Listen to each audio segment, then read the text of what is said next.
Naitala sa kasaysayan ng bansa ang kauna-unahang gintong medalya at ang maituturing na pinakamagandang performance ng mga atletang Pinoy sa Olympics. Bukod sa determinasyon at pagpupursige ng mga manlalaro, hindi raw makakaila ang suporta ng pamahalaan kaya nakamit natin ang tagumpay. Aabot sa mahigit 2 bilyong piso ang binuhos na pondo ng Duterte administration o 16 na beses na mas mataas sa pondong inilaan noong 2016 Rio Olympics sa Brazil. Yan ang tututukan natin ngayon dito lamang sa Tutok Erwin Tulfo Weekend Edition.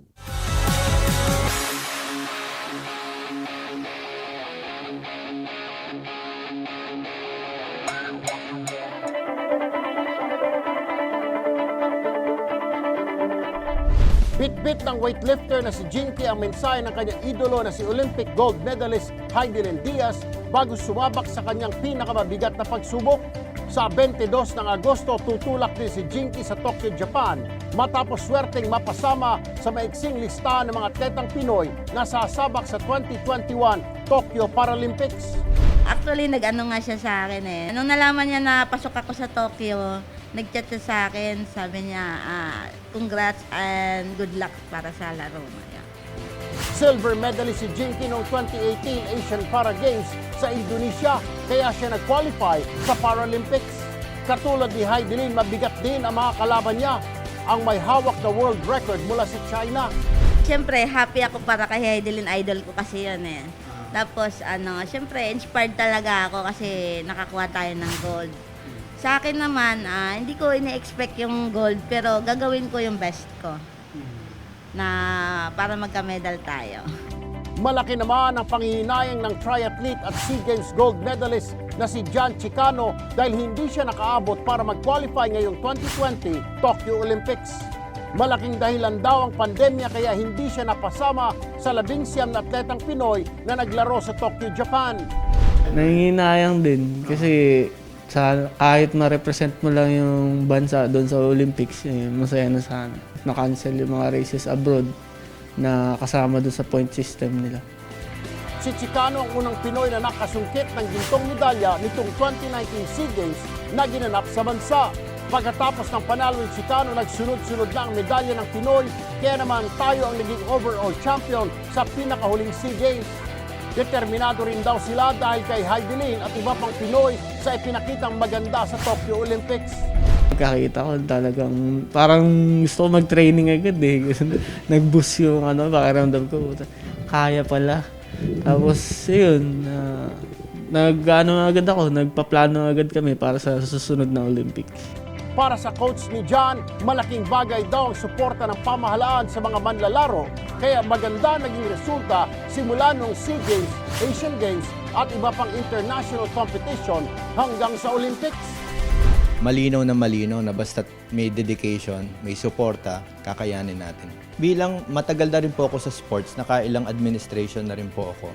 Nakita ko up and down, up and down, up and down yung kung sa graph niya, hindi po siya pero so far ito po yung pinaka-supportive. Sinigundahan ito ni Jinky at ng veteranong sports analyst na si Dennis Principe. Kung may magandang nangyari dito sa sports o nangyayari sa sports, ito yung tuloy-tuloy na tulong ng gobyerno, ng Philippine Sports Commission. Kung ano yung suporta na binibigay nila sa mga nakakalakad, ganun din sa amin. Masaya ako dahil sa administrasyon ngayon ay maraming nagagawa para sa sports.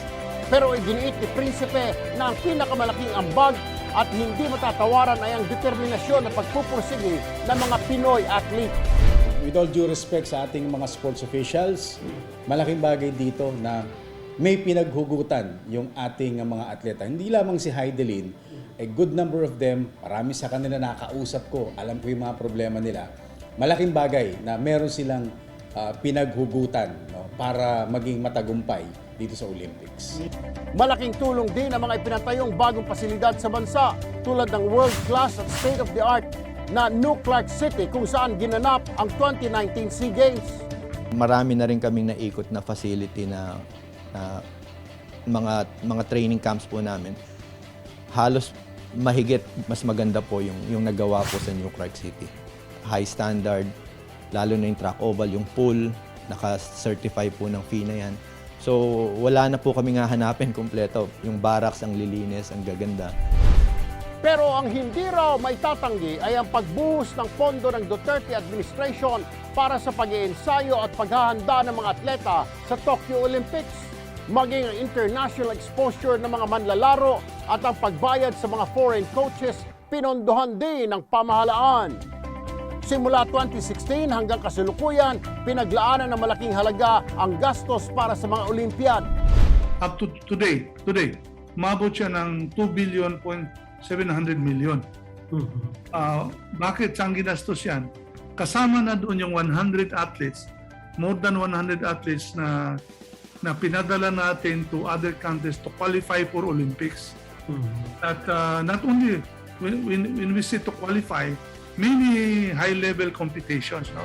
Itinuring daw ng mga elite athletes ang mga lumahok sa 2020 Tokyo Olympics. Si A.G. Obiena sa pole vault, doon sa Italy nagtitraining. Gumagastos tayo doon sa tinitira niya, pagkain niya, sa foreign coach niya, si Petrov, Ukraine.